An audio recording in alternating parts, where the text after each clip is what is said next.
Everyone, welcome to Locked On Lakers for Monday. Brian Kamenetsky, Andy Kamenetsky. The reviews are in for the Jarred Vanderbilt signing. Did the Lakers get a good deal? Talk about it next. You are Locked On Lakers, your daily Los Angeles Lakers podcast. Part of the Locked On Podcast Network, your team every day.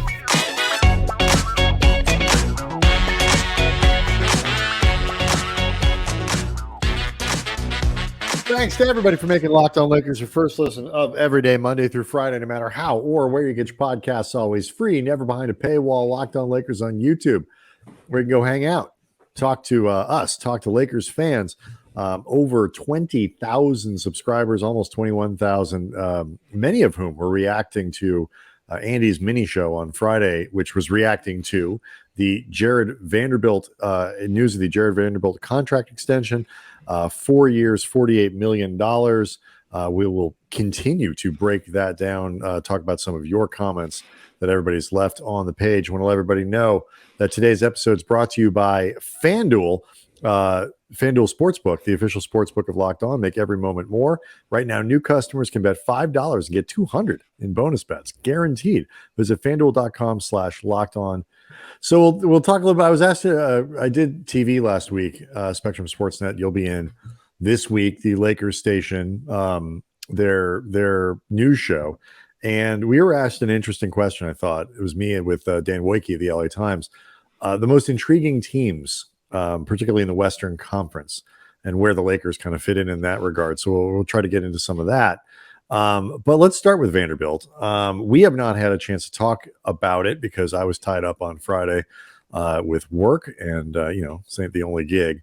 And so that left you to react. When you saw the number specifically, between the number and the timing, 4 years, $48 million, and the fourth year being a player option, I personally didn't think they would go this quickly necessarily. What was your basic take of both of those things?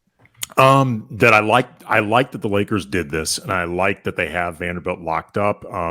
When we had talked earlier last week, that Vanderbilt had become extension eligible, just like the idea of doing this, would we want to do this? I was pretty strongly in the camp of I would like to see Jarred Vanderbilt locked up. I think he has a lot of very useful and specific utility for this team defensively. I like the versatility that he offers and the optionality that he offers. I was surprised that it happened this quickly, if for no other reason than I hadn't heard anything about it being in the works, as opposed to like Anthony Davis, where there was an expectation that it was going to happen pretty quickly. Damn quick. Yeah. And as it turned out, it happened basically the second that it was the equivalent of like the 12:01 call when free agency begins. As I talked about in the show, and we'll get your opinion on it, the salary, the contract, the years were basically what I expected for an extension. The fourth year option being a player option is a little bit friendlier than maybe it might have gone, but good for Jarred Vanderbilt, and right. it offers him some degree of security if he feels like by the time 2027-28 rolls around, he could make more than that. He's only 24 years old, and right. At the end of that deal, $12 million with the standard raises in. I mean, I don't want to say $12 million is not going to be a lot of money, but it is going to be worth less in NBA terms. Inflation will make it just worth less in NBA terms than it is now. I was surprised that it was about 12 mil per year. That is higher than I expected. I had thought about it in terms of about 8 to 10 a year. As I said during the show, I don't think 12 mil a year is outrageous for Jarred Vanderbilt. It's on the high side of what I expected, but it's not outrageous. I don't think it's a contract that's going to age poorly or become an albatross for the Lakers. And for what it's worth, put out a poll on the YouTube community section for the Locked On Lakers asking our viewers, how do you feel about the money Jarred Vanderbilt and the Lakers reportedly agreed upon? And here are your four choices. Too high could be a problem moving forward. Lower than expected, it's a steal. More or less what I expected, fair for both sides. And I wouldn't have extended Vando to begin with. 7% thought it was too high. 23% said lower than expected, it's a steal.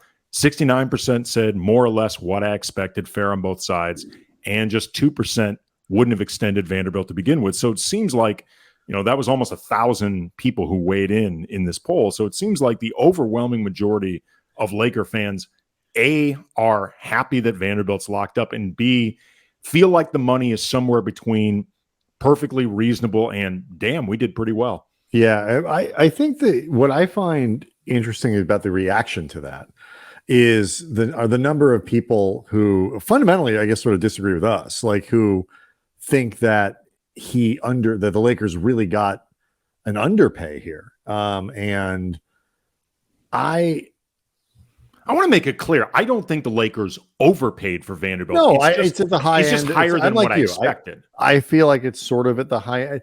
But there's a difference. I just want to make sure it's clear. If there were a lot of people, go through the comments and you say like, if he had gone to free agency next year, he was going to make, I saw 3 or 4 different comments, just, not even necessarily reading, the exact stuff, but like 3 or 4 or 5 people in the comments page for that show.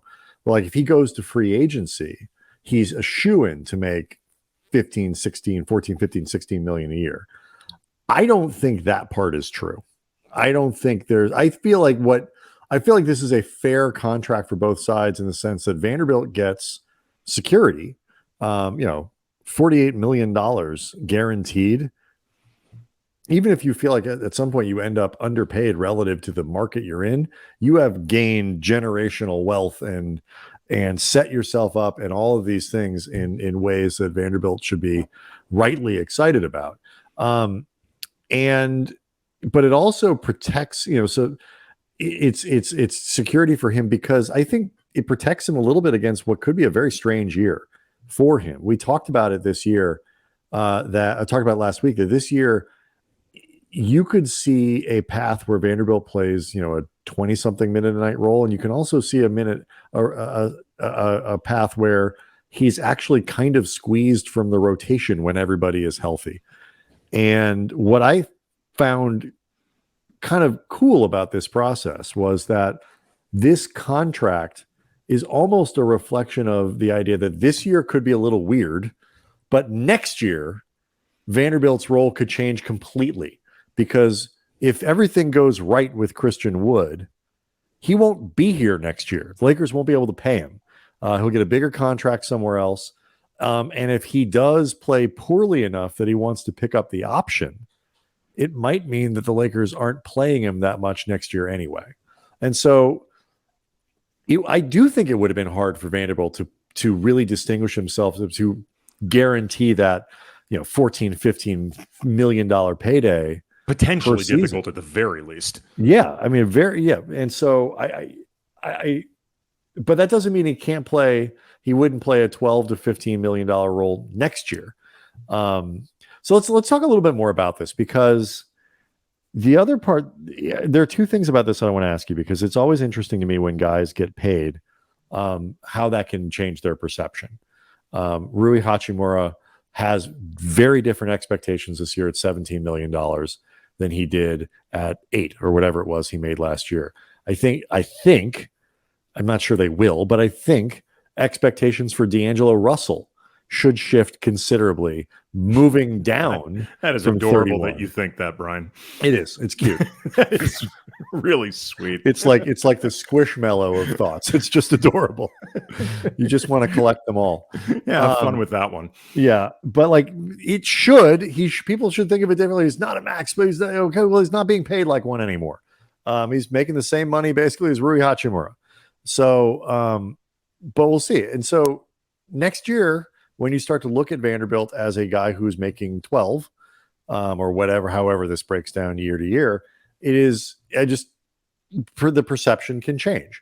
And so I want to ask you about that. And I want to ask you what you think, his role kind of is, like how much this stuff matters. Like once you get an extension, once you get paid, does that change anything about the perception of how he might be used this year? So let's get to all that next.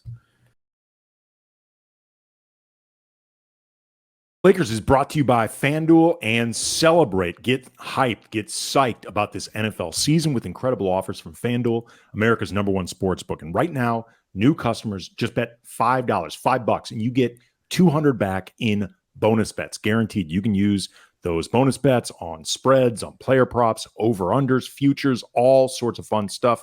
Plus, every customer who bets $5, again, just $5, you get $100 off NFL Sunday Ticket from YouTube and YouTube TV. And this is the best time to join FanDuel. The app is really easy to use, really fun experience for the user, all those different options right at your fingertips. So visit FanDuel.com/lockedon and get the NFL season just underway. Enjoy it. You don't want to miss this. FanDuel, the official partner of the NFL. So, quick note before we get back to this Vanderbilt stuff. I saw, and a lot of people saw, that over the weekend, the news that Winning Time, the HBO show about the Showtime Lakers, is not going to be picked up for a third season. So, is it Sunday night? As we record this, by the time people hear this podcast, the show will be officially canceled. But you can still watch it, but it's not coming back for a third season. I know you are up to date and current on this, and so we'll get some more reaction from you and from other people over the course of the week about like kind of your thoughts about the show. But the thing that I also like, I don't know if it could have made it 35 seasons or something like that to get to like today's era, but would love to hear from people. We would love to hear from people on the page. What era, what seasons of the Lakers history would you love to have seen depicted in a Winning Time show, a Winning Time season? So we'll do that over the course of the week, but really want to get your input on this as well. So I know a lot of people are super disappointed about the news. Shout out to a friend of the show, Jeff Pearlman, who wrote the various Laker books that Winning Time was based off. He has a book about the Kobe Shaq era that theoretically could have been an upcoming season. Jeff's an incredible writer, and I know this is disappointing for him. So it wasn't for lack of his effort trying to. No. And again, sucks for Jeff. So we'll come back to that, but please let us know. Just answering that question. It's kind of a fun one. Like, it opens up questions about how would you cast these things, and who would play different roles and all that kind of stuff, and what the on-screen depictions might be. All right, but to get back to Vanderbilt, do you think first and foremost that the fact that he signed the extension has an impact on how the Lakers perceive how they need to use him, if nothing else? Because remember, like, a lot of the notion that Hachimura is supposed to start this year is based on the idea the Lakers just paid him. I know you think Vanderbilt should start. It makes more sense for Vanderbilt to start, and you make a compelling argument. But I'm wondering, as guys get paid, sometimes it makes you say, well, they're supposed to do this role now. They're being paid starters money. They're essentially justify the money. Correct. Do you think there's any impact with Vanderbilt? No, in the sense that I think there's only so big of a role Vanderbilt can get. Like, that he got this extension, I don't think equals 30 minutes a night, just because I don't think Jarred Vanderbilt is a 30-minute a night player on a high-end, contending team. What I do hope it signals, though, because as you mentioned, I have lobbied at least, if nothing else, for the idea of Vanderbilt starting, because I think he has more utility in the starting unit than coming off the bench. And I think he has very specific utility in terms of taking a lot of that defensive pressure off LeBron, off Austin Reeves, off some of the guys who have so much playmaking responsibilities on this team. And, the ability to guard 1 through 3, where I think defensively the Lakers need the most help. And I think the idea of starting him on the best perimeter player that you're going to be playing, I think gives you more utility for Vanderbilt than playing him off the bench. I would like to think that if nothing else, signals a confidence that they have in Vanderbilt moving forward. Look, let's be honest. part of why they did this could be to have the tradable contract, because especially in the direction that this league is moving right now with the current CBA, it's become clear cap space is not nearly as valuable as it was 5 years ago, 10 years ago. It is much more about assets that you have to trade.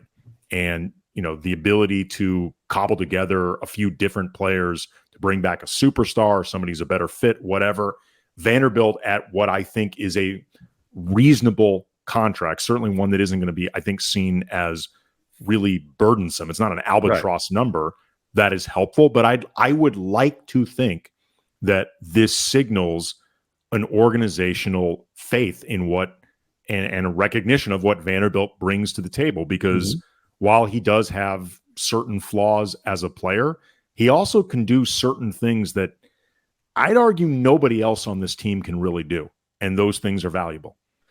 It's fine. This is a side note. Like the rules are such that Vanderbilt actually can't be traded for 6 months, which means he is essentially untradeable for this season, because that would push him past February.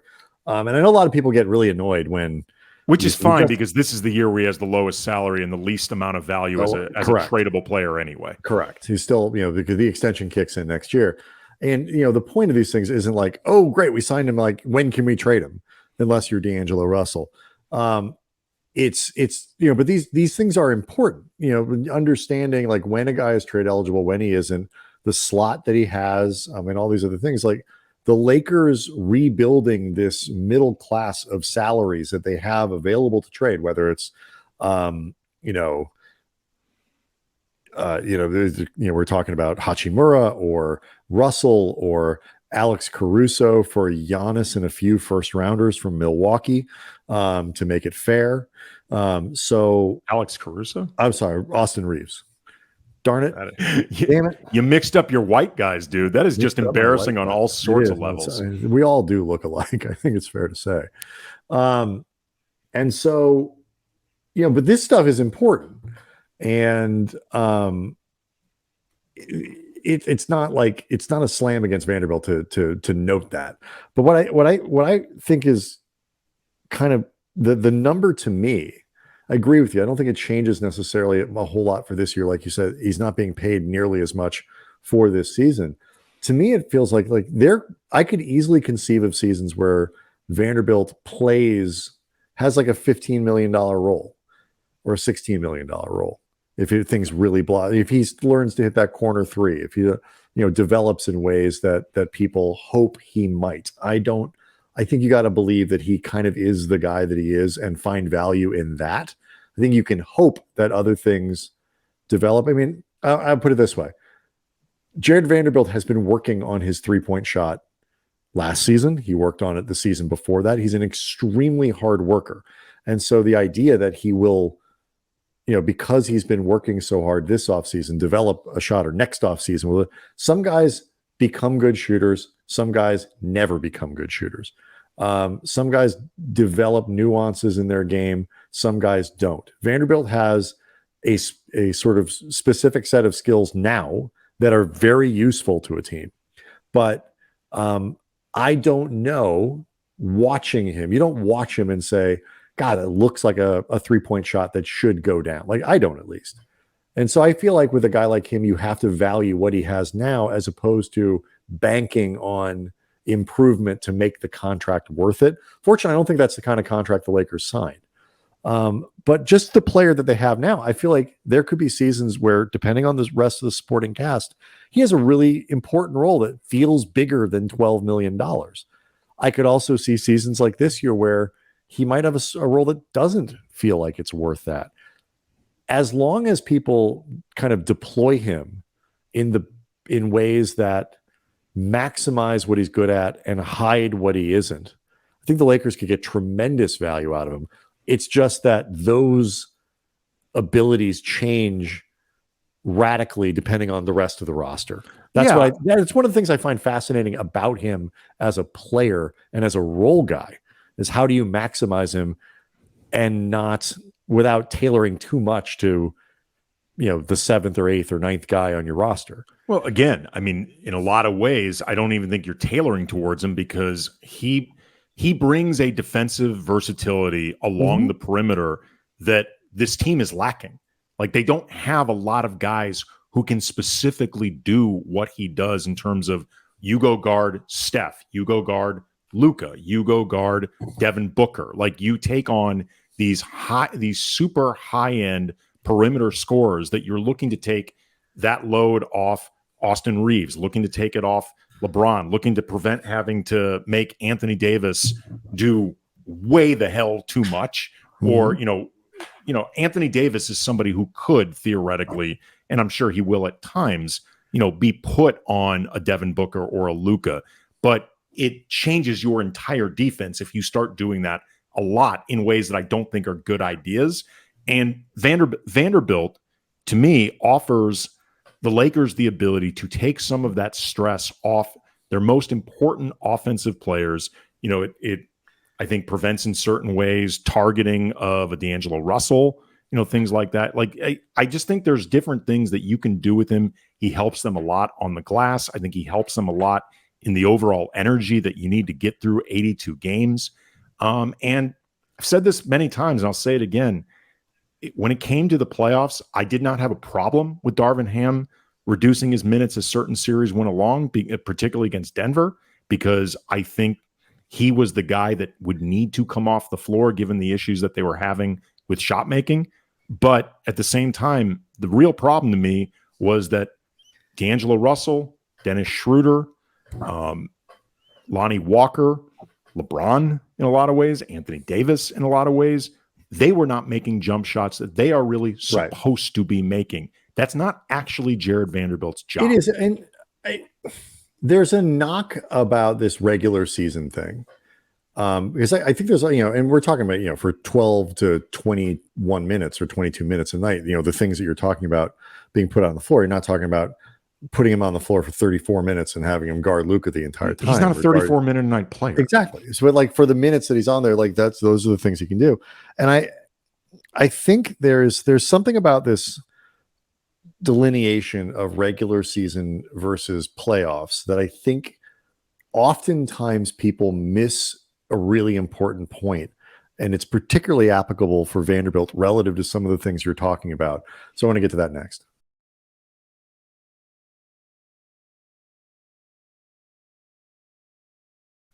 So if you talk to Crane Just McBasketball, that does the Lakers Exceptionalism podcast, and other guys who really break down film and grade guys on different types of defenses and there are certain things that Vanderbilt is very good at defensively, and certain things where he's actually not that great.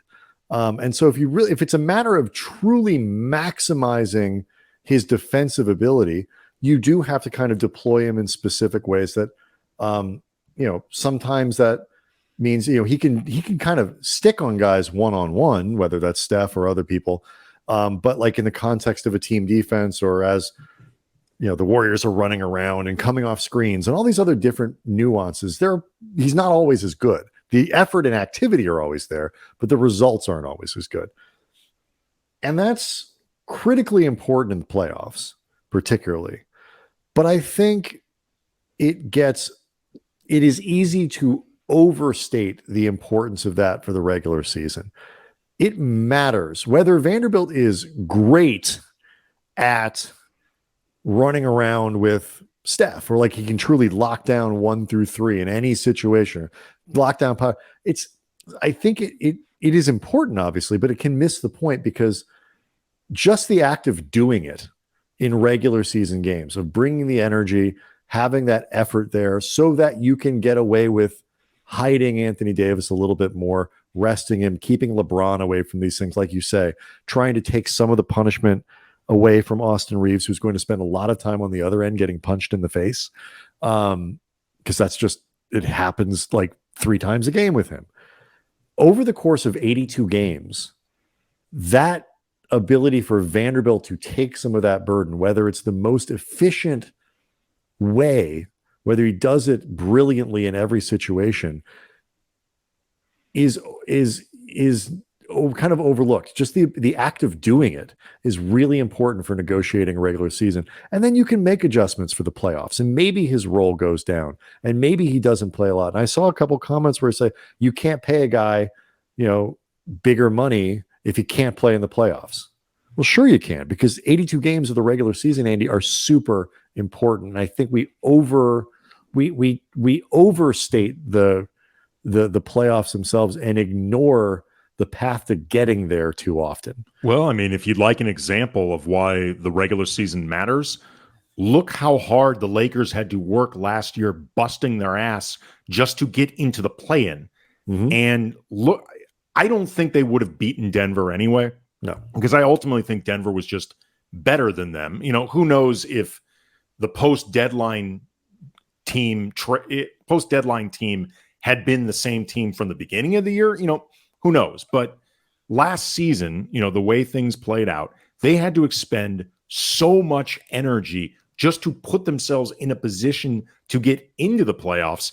By the time they got to the Western Conference Finals, you could see it in a lot of guys. They were pretty spent. And it is mentally and physically exhausting to have to play essentially with playoff urgency from February through mid-April before the actual playoffs begin.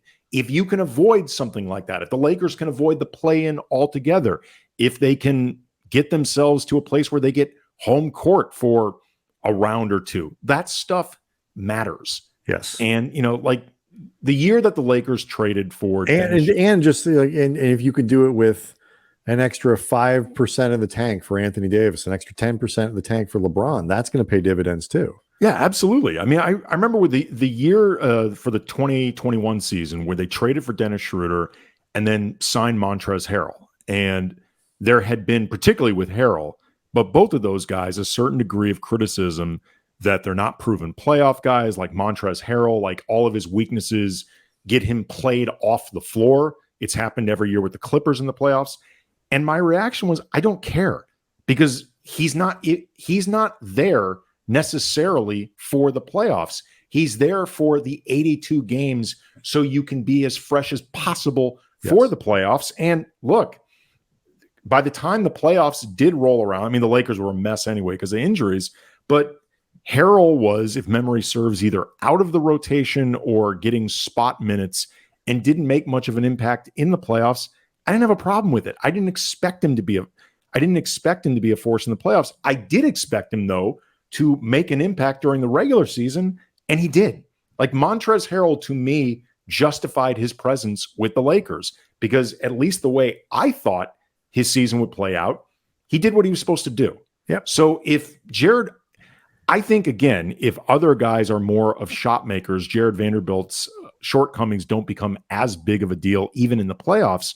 But if Jarred Vanderbilt becomes a guy that makes it easier to compete in the playoffs, even if he's only playing 5 to 10 minutes a night in the postseason, I'm good with that. It's fine. Like, all of these things add up to matter. There are very few players. And by the way, all of these things we're talking about to a lesser degree apply to D'Angelo Russell too. It's like, he is harder to play off, I think, because he's a more talented offensive player for starters. He's a little harder to play off the floor, and had a lot of good moments in the playoffs last year. It was just god awful in the Denver series. But like, that stuff applies to him too. If there's a series where Russell isn't as useful, that's okay.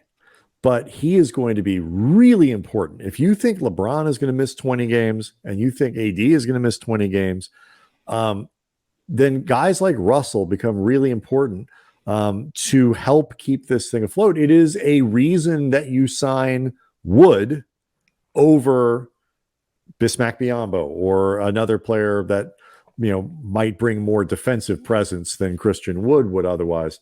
And it's because, like, that way, when Anthony Davis isn't in the lineup, LeBron doesn't have to crank it up to 29 or 30 points a game if he's averaging like a nice smooth 24, 25, which is, I think, what the Lakers would love him to be. Reeves doesn't have to go from 17 a game to 24. You have a guy who is a legitimate, say what you will about Wood, legitimate 20-point scoring talent. Certainly capable of it. Yeah. And so like that matters. And with Russell, a guy who can, very comfortably put in, 18 to 23 a night when you need him to, if you want to, feature him more, like that stuff really matters. Yeah. And I like this, like I said, I like this deal with Vanderbilt because he is somebody whose attitude and energy, if he plays out all 4 years of this with the Lakers, is the type of thing that helps teams get through February. February sucks. January sucks. Like for the guys are kind of tired, like the Christmas rush is over, and like you're not quite in that playoff push yet, but like the games still count. And players like Vanderbilt are critically important for that section of the season. The other thing I really like about this, Andy, is it puts in place structure for this season. The Lakers went from cap space at all costs. This is probably something we can talk about a little bit more tomorrow. But like this contract represents structurally for the Lakers, going from cap space at all costs to no cap space, but like we know what we got here. Players. Actual players, good players, players that have value around the league that are, switchable if you want to trade for something else. It's like they've got a really nice roster of people making the right amount of money, who have good skills, and hopefully in the case of somebody like Hachimura can grow into roles. It's just so much cleaner on this team now than it has been really for the last few years. Yeah. I mean, I hope it represents a different philosophy towards team building. What I've said many times, one of my bigger, if not biggest criticism of Rob Pelinka in, I wouldn't even say the first half of his time running the team. I mean, in a lot of ways, almost the majority of it. All of it until now. Well, until like maybe the last 12 months or so, I didn't think he was much of a details guy. Mm-hmm. And in the last 12 months, whether because he is truly following his instincts or he's learned lessons or whatever, to some degree, unless there's regression, I don't care what the reason is. I think he's become much more of a details guy, and that's really important. So we'll talk a little bit more about this, though, I think, over the course of the week, this idea of just how much different the structure of the Lakers is, and how much more youth they have now beyond LeBron and Anthony Davis. We'll also get to this intriguing teams question, which we didn't have a chance to, Locked On Lakers on YouTube, where you can go to see the show and hang out and ask questions and answer polls and leave us comments that we will use on the show. We'll see everybody tomorrow.